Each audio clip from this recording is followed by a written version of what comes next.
Good morning. My name is Becky Metcalf, and on behalf of Design Centre Chelsea Harbour, a very warm welcome to this morning's conversation in design. Isn't it nice to do something in real life? Gosh, it's nice to see everybody this morning on this very beautiful, glorious sunny day. So first, a little bit of housekeeping. If I could ask you to turn your phone off, that would be wonderful. So our mantra at Design Centre Chelsea Harbour is connect, converse, create. And really, that's what we're going to be doing this morning.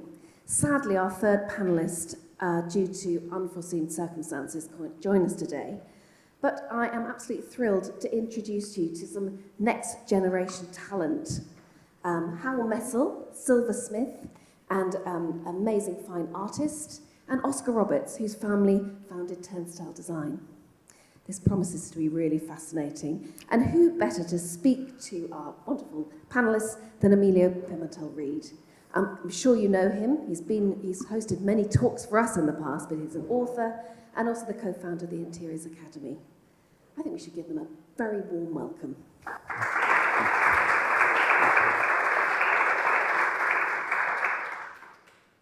So, hello everyone. I'm Emilio Pimentel-Reid, author of Bold British Design, and as Becky said, one of the co-founders at Interiors Academy. Welcome to Creating the Design Vision. Today I am thrilled to host our star panelists. I'll tell you a little bit more about them. Hal Messel's work bridges the gap between silversmithing, art, and sculpture making. He is known for incorporating rare metals, crystals, shells, and corals into his pieces. Having trained in the traditional Huguenot silversmithing skills, Hal applies this knowledge to contemporary works of art.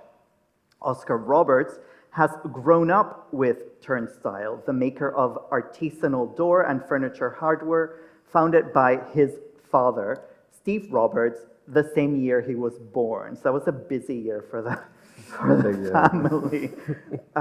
Let's start a business and have our firstborn. Yes, good idea. Having started working summers in the factory, he now manages international business growth, as well as collaborating on design and product development. Welcome. To start, Hal, how did you get into your field? What is the short personal narrative? I managed to get a silversmithing apprenticeship through the Goldsmiths Hall, and was lucky enough to get a place with a lady silversmith called Jocelyn Burton in London, which is very much sort of hands-on. You're at the bench and you're picking up the skills that way. So she taught me to. It's a little bit. You do sort of very sort of formalized hand renderings. And then from those, which are the things you're presenting the clients with, and then it's from those that you make the ultimate piece. And I strongly feel that the apprenticeship scheme it's so crucial, especially today, because there are so many skills. So within silversmithing, as a silversmith, all I do is raise, form, and shape the silver. I design it and make it, and then it would go to a polisher, and that polisher, all they do day in and day out is polish. So you get a level of sort of skill and quality. A stone setter, all they do is stone set, or an engraver, all they do is engrave. But these days, we really need more young people coming into the trade. Skills are in danger in this country, and it's amazing that apprenticeships are offered. But how does somebody decide to become a silversmith? What was that moment when you said, that's what I want to do? Because my paintings weren't selling. So I originally did a BA in oil painting, and kind of flogged that horse for a while. And then kind of always was quite interested in silver and metal, and kind of did a few little short courses and just completely fell in love with it, and just took it further, and basically I phoned Jocelyn for about a year every day, asking if I could come and work for her, and I think after 2 years, she said, "Hal, just please stop harassing me Show up. and do a trial for a month." And then we got on so well that turned into many years. So it was a little bit of luck, a bit of fluke, and then just sort of tunnel vision on trying to achieve learning the skills and getting the training. And how about you, Oscar? You were obviously your dad founded a company the year you were born. Yeah, so I didn't have too much choice in the matter because I was sort of brought up with the company. As you mentioned, I sort of spent my summers working in the factory and sort of learning how to do the finishing and probably some of the more menial tasks that people try to offload on me. And then I sort of went off into the world after that for a few years and actually had a jewelry business as well. Came back and really wanted to get into the family business and sort of understand more about it and also work closely with mum and dad. And so I started off doing mostly sales and sort of working in our design centre showroom that we've got here. And then since then, I've really been learning more about how we design, how we manufacture, and getting my hands more into that process and sort of pushing the business in that direction. So, What I like about both your backgrounds is that your creative vision started in other fields, in painting and in jewelry, and I think that realization that there's other things that you could be doing is very important in how you create a design as well. How would you define your brand style, Oscar, as somebody who's on the inside of the company? sure, I think the word we always come back to is transitional. So I think that's because we don't sit in the sort of full modern pared back style, and we certainly don't sit in the classical style either. We're sort of transitioning between the two, whether that's between using different materials. So we work a lot with leather, which is a more sort of classical material. We also use a lot of brass, which is, within door handles is incredibly traditional. It's what they've been made out of for sort of hundreds of years. But then we'll bring in some fairly modern techniques and modern materials.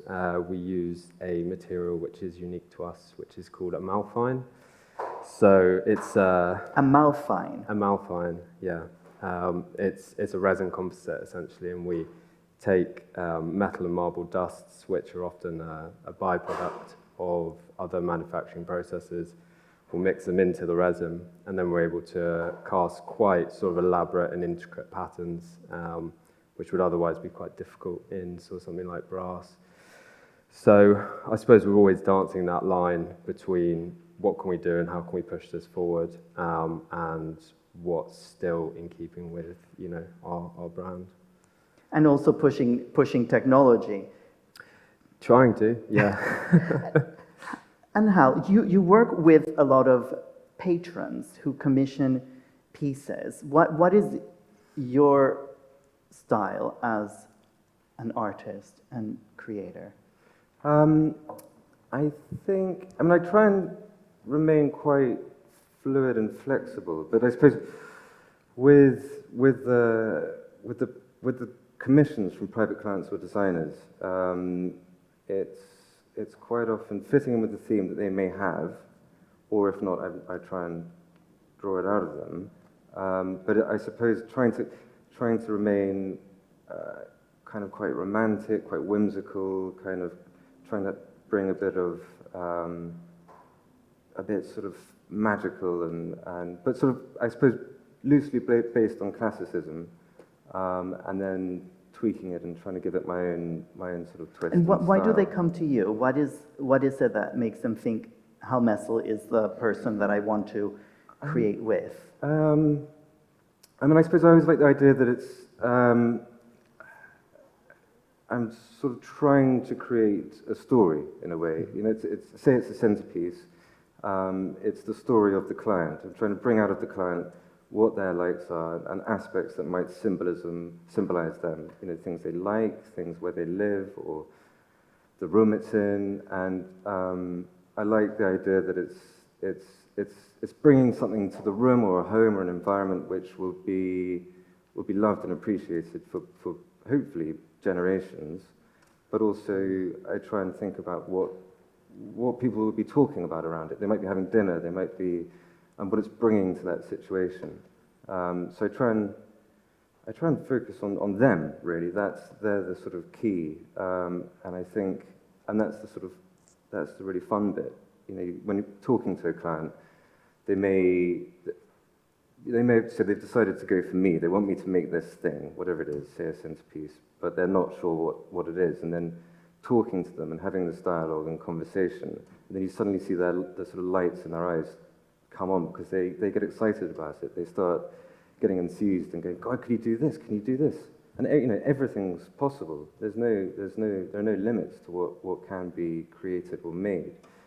So I think. And how does history influence what you do? Because obviously your material, silver, is a very historic material, and you're doing amazing things with it. We have some images up on the screens. How do you take in the influence of history and to inform your work? And also tell us about the materials that you work in, that you combine in unusual ways. Sure. So I mean, I use materially. I use again. I like to. I mean, I suppose silver, gold, bronze, stones, cast glass, even aluminium sometimes, bronze.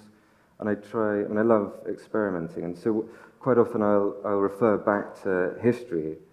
For example, I remember going to an amazing exhibition at the Met in New York, and it was of Hellenistic Greek silver, and that sort of just inspired a whole almost lifetime of inspiration. And taking those designs and sort of tweaking them and maybe adding a contemporary material or medium or doing it slightly differently. And so their design and style is so beautiful and elemental in a way. It translates to the contemporary world really well. And actually, my wife and I, we've just returned from living in Turkey during lockdown. Well, we got stuck there and couldn't leave.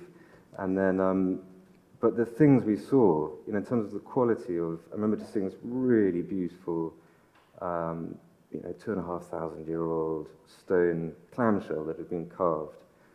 And, you think back then they didn't have electricity, they didn't have synthetic light. How could there's no way I could attempt to even match that or better that, but how could I do that in a sort of contemporary way? So as a result, I've made molds of giant clamshells, and I'm casting them in glass. Then they'll have gilt neoclassical scrolls on the back with cabochon semi-precious stones in the ends. So I love referring to history. It always has the answer to a problem that I might have. How do I do that? How, and they would have done it. The ancients will have done it. So it's a great resource. And in antiquity, they were limited to what they could do with the technology, and so they created beauty with what they had available. And you also experiment with materials, and the glass that you're working on, it's not rock crystal, which would have been the traditional material. It's cast glass. And is it an industrial process? So the Romans were definitely blowing glass, the Greeks were blowing glass, the Egyptians were blowing glass. Your glass. My glass is actually, it's two friends near me in Stroud, and they make their own artwork, but I suppose it is, it's a pretty industrial, it's actually effectively the same as metal casting, but a lot more, as lost wax casting, but a lot more fragile and temperamental. So things go in the kiln in glass, they're in there for months on end, and they require months to cool down. Because obviously, if you just chuck it in a bucket of water like you would with metal, the whole thing would just explode. And, but I love that combination of particularly cast glass and silver, which, as far as I'm aware, it's not a sort of tradition. It's not something I've seen in previous decades or centuries. But I just think they both reflect light into one another really beautifully and give a sort of icy, cool, sort of watery quality, which I particularly love. And then, and also I remember seeing, I mean, I like to sort of, I mean, I work on my own sort of crackpot crazy ideas as well, which the commissions tend to fund. And when we're in So Goblet, the commissions meaning the patrons. basically. So we were right out in eastern Turkey. It's the oldest site on earth, man-made site, Göbekli Tepe. And they had these enormous, huge carved stone T-shapes with relief animals carved in. I mean, really beautiful. So this was made 14,000 BC, and they didn't even have metal. So they were carving this bit of stone with just another bit of stone that was harder. And I mean, for example, I just love kind of getting quite elemental, quite primal, and just trying to kind of keep things quite simple, but just in terms of not only just trying new mediums, but trying out different techniques and trying just really simple basic tools. You can achieve incredible results. And history tells us that, it's all there. And in your work, Oscar, history informs what you do. You're very contemporary.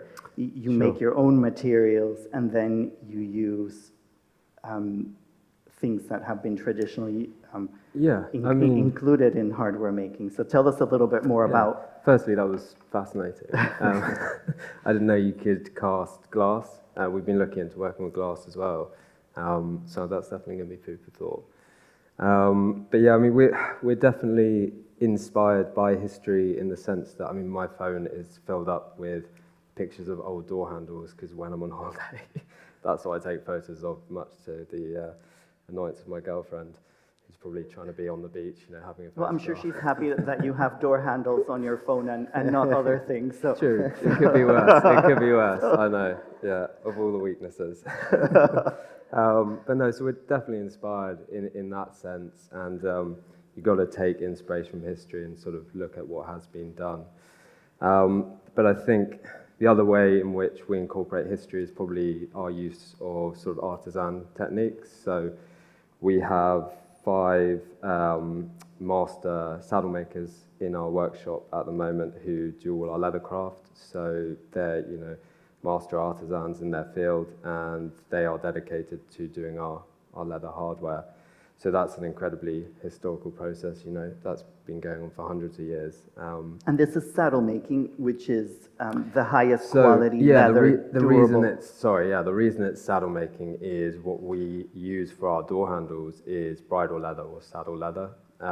Reason being that it's incredibly hard wearing. So there are certain materials you can imagine on a door handle, the amount of use it gets aren't going to work. If you try to use something like silk, it's going to last 5 minutes.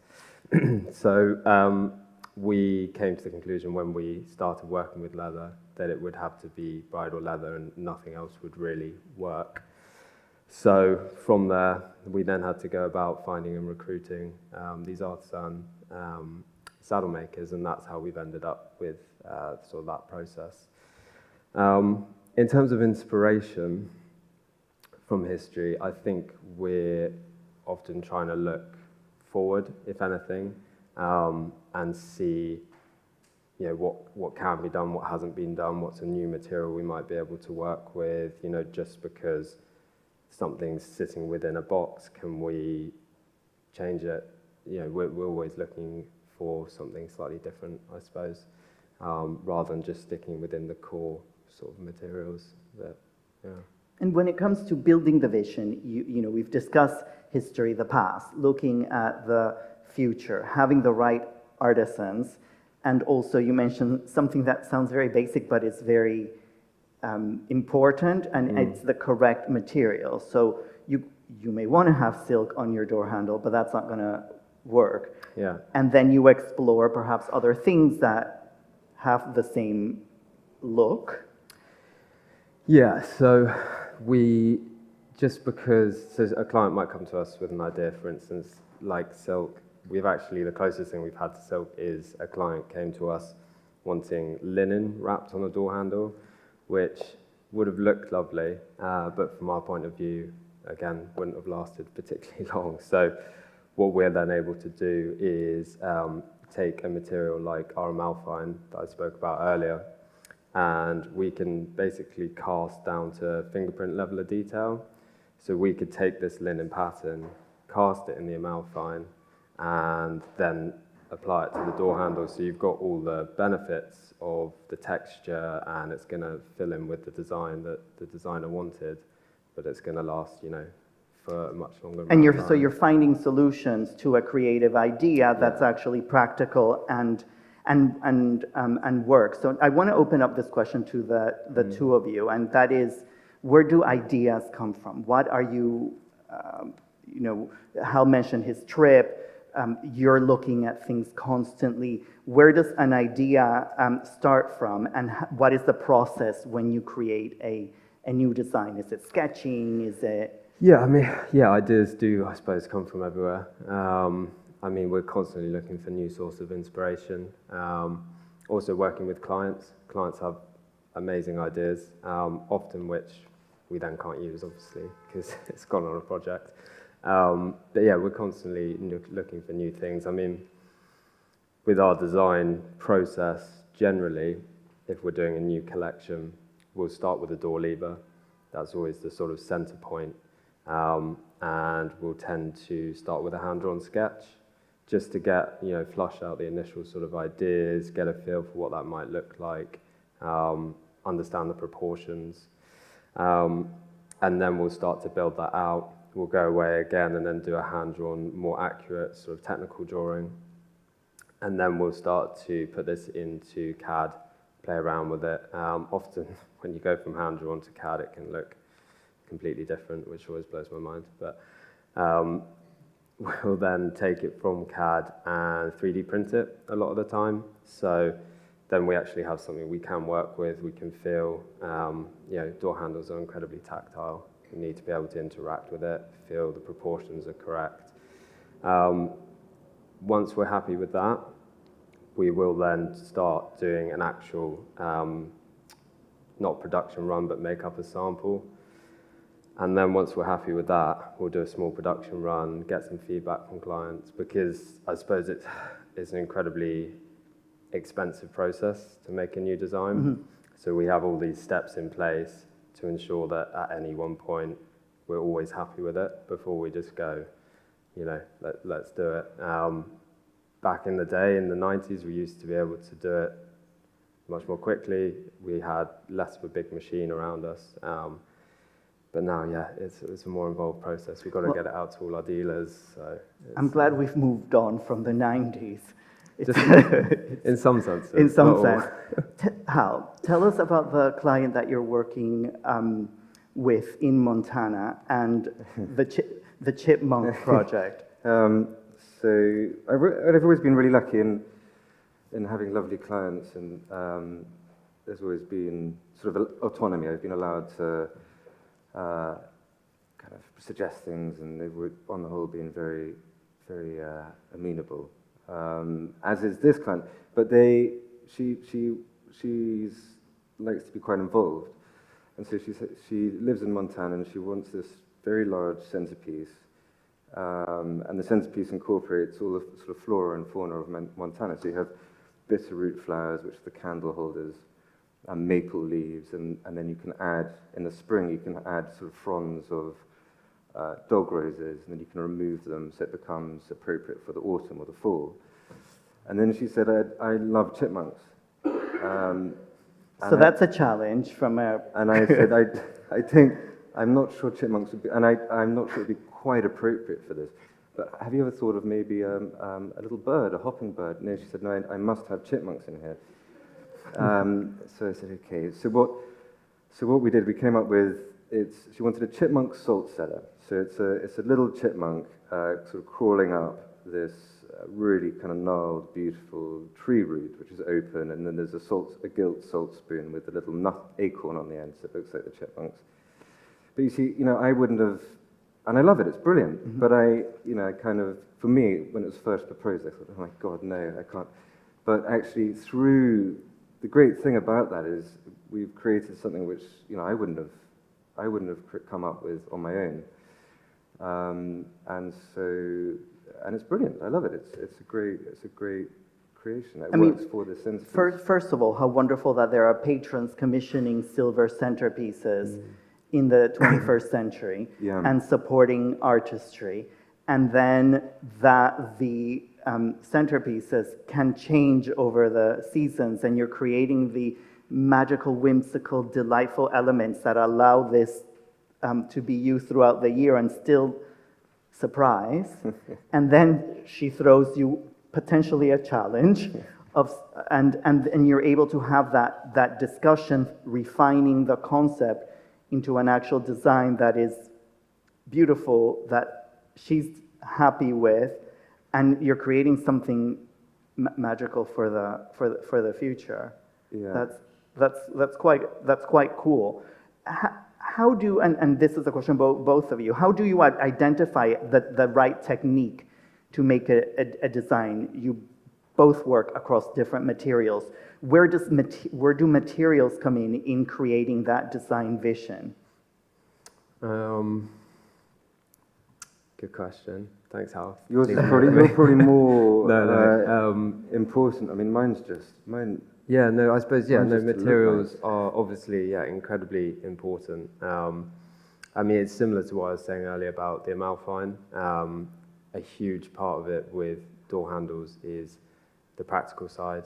So that determines what material we're going to use a lot of the time. For instance, like I was saying, with delicate materials, it's not going to work so well. But also, certain shapes lend themselves to different processes and different materials. So we try to do a lot of machining brass, but when you want a more organic shape or curved shape, you tend to have to use casting. So this is a much more expensive process. It can take a lot longer. So I suppose where I'm trying to go with that is that we're often limited by the processes available to us as well as the materials. I don't know if that answers your question, hopefully. And so you're limited by the process, by where you want to end up, by what the client wants, and you must have a lot of conversations with them in order to reach that balance. Yeah, you have to have an incredibly open and sort of back and forth dialogue with the client. I mean, our first answer is always, yes, we can do it. And then That's a dangerous and then we need to answer. work out how, and also how much it's going to cost.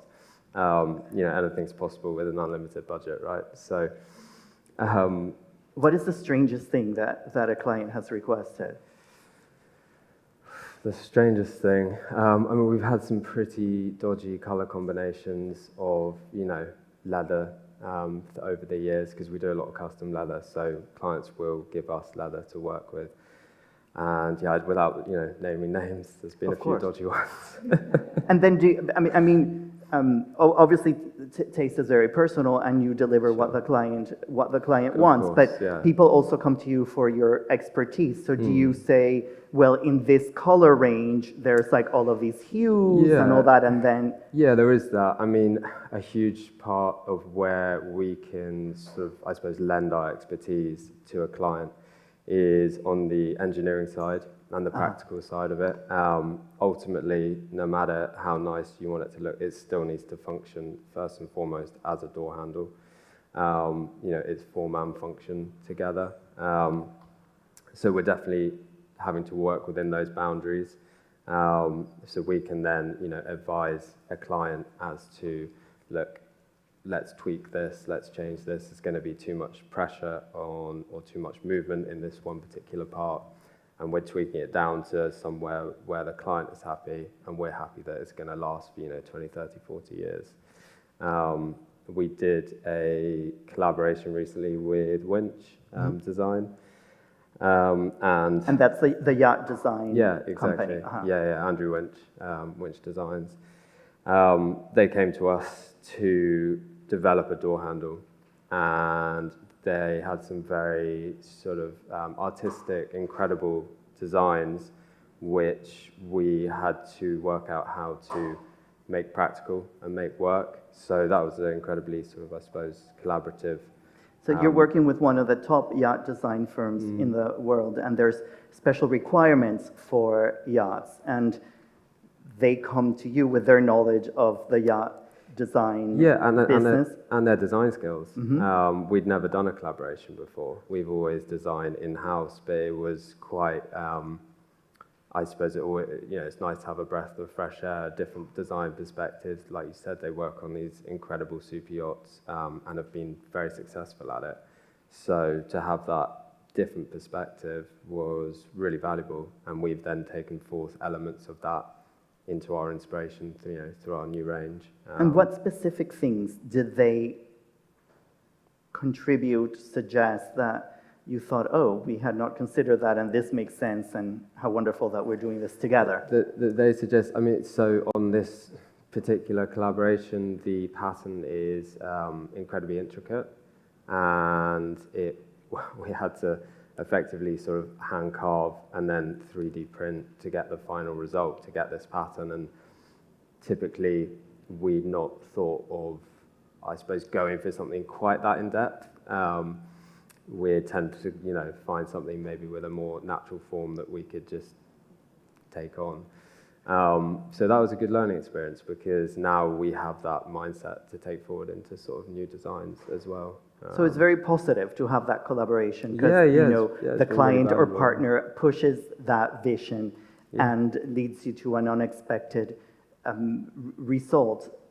Hal, with your work, it's very modern, but also it endures. The materials that you use are part of that. How do you achieve this balance? I was just thinking, I wish I'd learned how to do CAD. It's sort of... I don't know how to do it either, don't worry. When I started, it was something I didn't want to be at a computer, I wanted to be at the bench.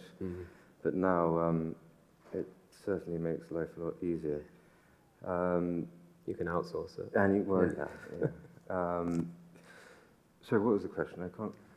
Your work is modern your work is modern, but also endures. So you're not creating something that looks amazing now, but actually that centerpiece, for example, will delight for generations. It's the sort of thing that you... I hope it will. I mean, I'm very conscious. It's so easy to be influenced, and especially these days on social media, seeing God knows how many images a day. So or going to exhibitions even, I have to wear blinkers slightly, and I mean there are some amazing contemporary silversmiths who I absolutely love their work, and I try and it'd be quite easy to sort of be influenced by them, but I have to try and, I suppose, remain true to myself. And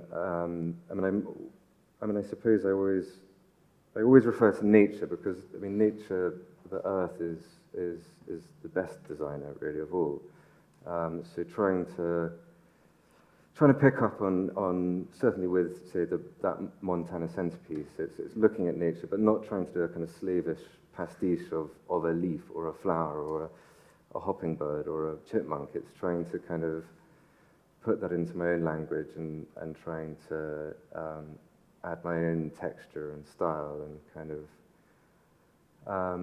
trying not to be kind of style-led. It's just sort of, I suppose it's what I try and do naturally. It's my own kind of natural, which we all have. Everyone has their own. So it's like a signature.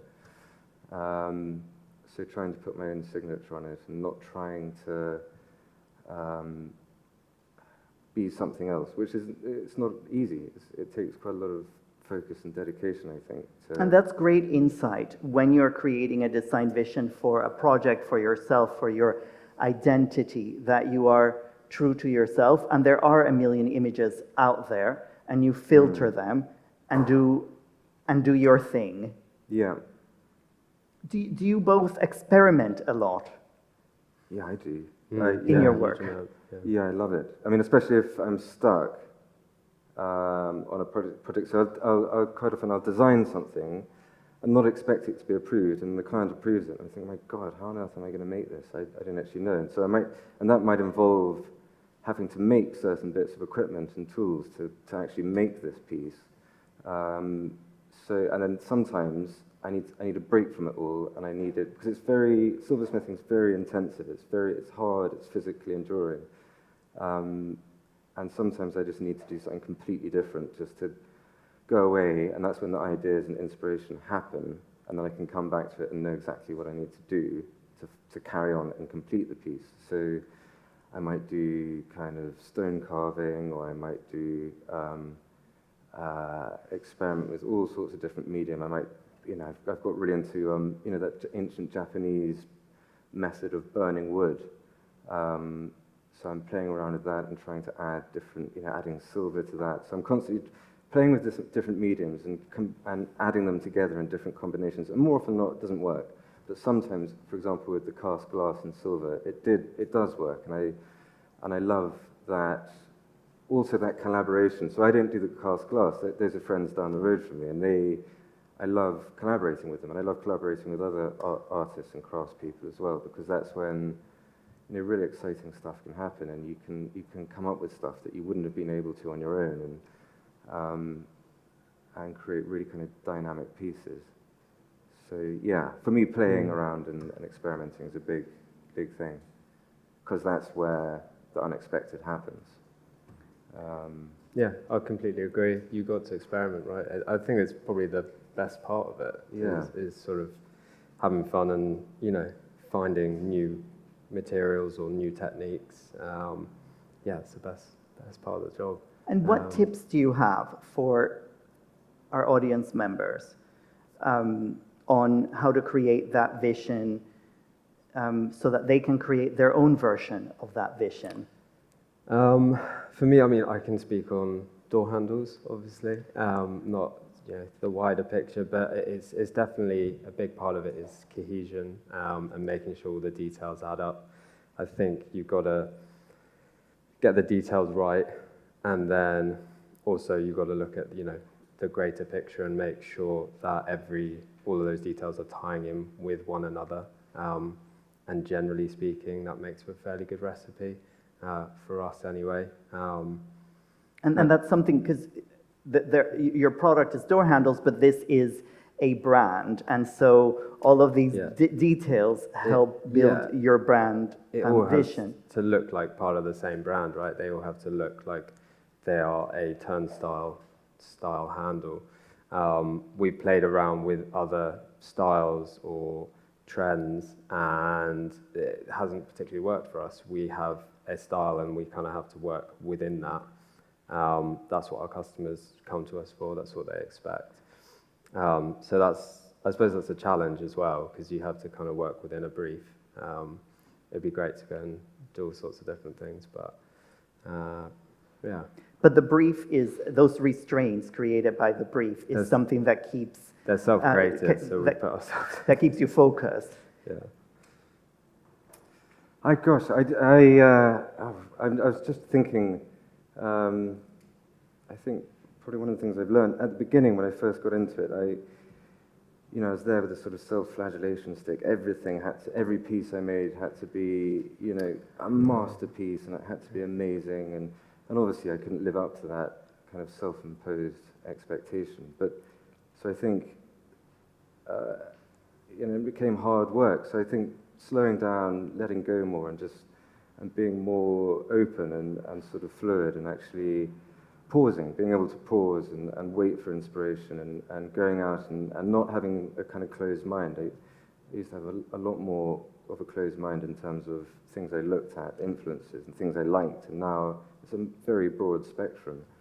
So I think, and being okay. It's okay to make mistakes. It's okay to, it's all part of the learning process to find out what works and what doesn't work, and just being a bit more, for me, definitely a lot more gentle with the process, and not being kind of just feeling like I had to be creating these like incredible things. It's that's impossible. It's an impossible thing. So I think as we were talking earlier, it's the sort of the playtime, the experimenting, that and having fun with that and keeping it exciting, and then that you learn from and then can bring back to the more important kind of commissions and which hopefully will be masterpieces, and they're the pieces which, you know, it's for someone else. So you can't just bodge it and think, oh, that'll do. It has got to be pretty as perfect as possible, but you know, being patient with it and practicing and learning and being able to stop and pause, I think, is, for me anyway, that's been I think that's a great insight, to be gentle with the process. And I want to end, I just want to open up the conversation to the audience.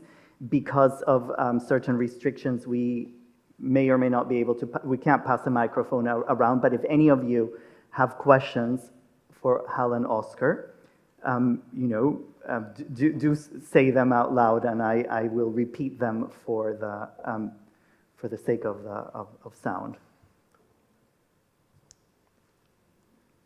Oh, there's a question.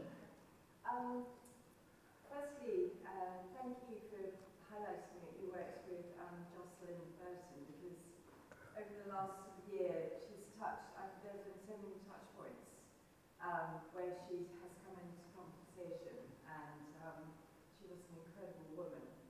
So that's the first thing. But secondly, I just wondered, I was looking at your website, is everything commissioned? Is that how you work? So is everything commissioned, Hal? And I'm repeating it for the sake of the sound. On the whole, but then I have sort of a range of pieces that I make, I produce, and those are currently, they're available on my website, and then there's an outlet at Ore Bianco, just at South Ken. But on the whole commission, yeah. And amazing. Did you know Jocelyn? Yeah, I was sorry. I was lucky enough to meet her actually, and it was to Yeah. met her in Paris. She Spent an afternoon just chatting. incredible. I didn't know who she was. We were just sort of chatting, and then She's described as the last bohemian in London. yeah. So it was pretty crazy. It was quite a strange, fun time. And she was invited. She had a piece that she was selling where we were, and she was invited to the people who own the house to actually put the piece where she felt that it should go. It was Amazing. just, you know, it's lovely. Yeah, I miss her very much. Sorry. Any other questions? Yes? Thank you very much. I would like to ask, you said something very important at the beginning about the apprenticeships. So for both of you, there is something at the company, so personally, are you doing to pass on all that knowledge you have and all the discoveries you have made with new materials and things? Because it will be, I mean, new generations have, I mean, all the time the government are thinking and talking about how all these skills are passed on. So I would like to know what. So the question is, how do you pass on the skills that you have acquired to future generations? How are you personally and your company? Do you want to answer that first, Oscar? Yeah, sure. I mean, we're constantly training new people, and we employ about 50 members of the staff now. Like I said, 5 of those are leather workers. We have 3 people who are trained on this hammering technique, which is literally hand hammering, and it's much harder than it looked. I tried it and it was rubbish. And we also, you know, we do all our finishing in-house that has to be trained up. So each person generally that comes on they come on as an apprentice style role, not formally an apprentice, but they won't necessarily know much about the process, and then it will take us sort of 6 months to a year to bring them on board and train them up. So yeah, we're constantly sort of building that skill level, because otherwise we'd have no one to make the products that we make. So it's really important. Yeah. Yeah, I'd love to. I mean, it's something I'd love to do. It's something because I feel it's so important, especially now more than ever. And I suppose for me it requires a certain as soon as if I ever get work which is it's possible to train someone up, then definitely I'd love to be able to, because I suppose in training you need to be able to, you're doing repetitive work. So you know, when I learnt, I was making a whole load of hand raised beakers and tumblers and cups and things. So that was how I learned how to hand raise. So luckily Jocelyn was in a position where she had a lot of orders for cups. So I mean, for her, you know, it was a big commitment, not only her time but financially, because she had to take time away from paid work to be able to train me. So it's as soon as I'm sort of in a place where the work is appropriate, I definitely would love to be able to. And there's support there. You know, the Goldsmiths Company, there are lots of apprenticeship schemes. The government do them. And so it's applying for the scheme and then finding a workshop that you like the work, and they have the workload, the right sort of workload to train someone. So it really does need promoting at the moment. It needs people talking about it, because it's definitely suffering at the moment. So you were saying, weren't you, before about the polishing, silver polishers? How Yeah. There's now a finite number. Yeah, there's only 2 silver polishers left in England, and they're 70, 75. So once they're gone, it's... So part of creating that vision is also having the right people to support you, and the element and all the elements coming together, having the patrons who want to do interesting things, and then having the schemes. And you mentioned Goldsmith has a scheme, and you train people as well. And then calling Hal for 2 years until he finally allows you in as well, like happened to him. Any additional questions today? Well, we will be available after we step down. Thank you so much for joining us on a glorious day, and I hope you all leave inspired. Check out both Hal and Oscar's Instagram accounts. And my new book, Bold British Design, if you want to see other creatives that are part of the Design Center, is available at Potterton Books. Thank you very much. Thank you. We've been on a creative journey, I think, this morning. Thank you for taking us on it, from amazing techniques like casting glass and silver, hand hammering, to the roller materials like bridal leather. Who knew it was also beautiful and durable? And that willingness to experiment, to break the rules. How fun was that? I never thought I'd say the word chipmunk on our main stage. Thank you very much for that, Hal. It's been really, really, really fascinating, and I don't think we'll ever look at a product without thinking how much work, how much consideration, how much thought has gone into something, even a neat little door handle. It's been brilliant. And Emilio, thank you for leading our session so deftly. Hal, Oscar, Emilio, our lovely audience, this is our last main stage session today, and it has been an absolute joy. Let's give our wonderful guests a very big round of applause. Thank you.